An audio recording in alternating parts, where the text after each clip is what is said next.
Hey everybody, Casey here. So I'm sort of recording this on a sleepy, quiet weekend afternoon. The kitchen is silent at the moment. Not a lot of activity going on here, which is very different than it has been for the last few days. I hope you had a great Thanksgiving weekend. We certainly did. We sort of ignored tradition or traditional tradition, if you will, in terms of our meal of choice on Thanksgiving. We had a filet mignon roast from Stu Leonard's and turkey-free Thanksgiving. It's been that way for a while for us. You know, about 15, 16, 17 years ago, we started going to Chicago because our oldest son was going to school there. So we go to Chicago on Thanksgiving and visit him. It was just something fun to do. And the first time we did it, we went to a restaurant and, I figured everybody was going to order turkey off the menu and they all ordered steak.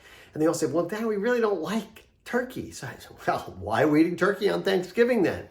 So basically what I did is I did a filet mignon roast from Stu Leonard's. I cooked on the little. It had great bourbon marinade that I did marinate for 6 hours. It was unbelievably good.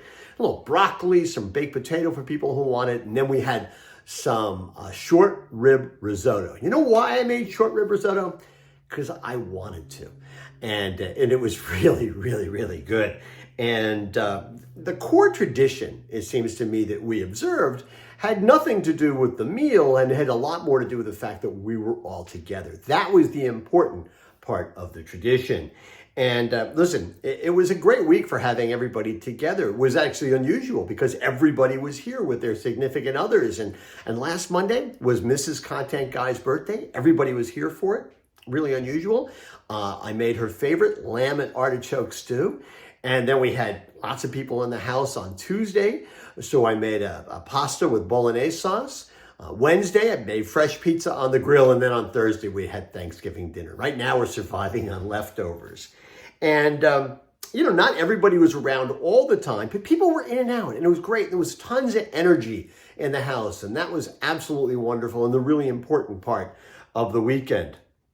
It was interesting. On 7 a.m. on Wednesday, I was in Stu Leonard's, which is what I've been doing for the last, a little bit of part of my tradition too. On 7 a.m. when I'm making Thanksgiving dinner, 7 a.m. on Wednesday, I find myself at Stu Leonard's. I want to beat the crowd. And it was really interesting. When I got there, the parking lot was about half full at 7 a.m.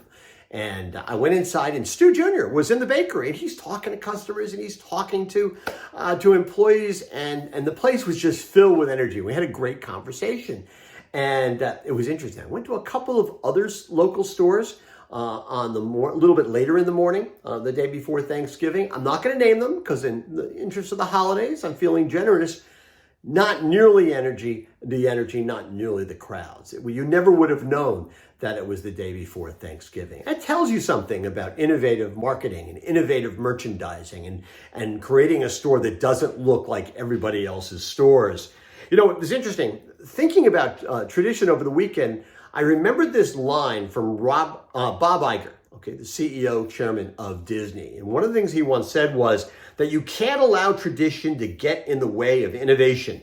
There's a need to respect the past, but it's a mistake to revere your past. And I think that's absolutely true in life.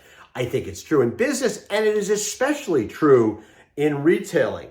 Some things are traditions that are part of core values, and some things are just, they seem like tradition, but really what they are is things have been doing for a long time. They kind of have dust on them.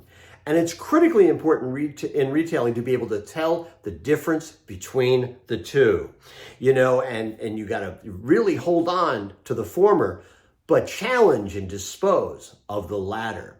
Hey, listen, I know we're just past Thanksgiving and we've got a month until Christmas and the New Year. It's a little early to be making New Year's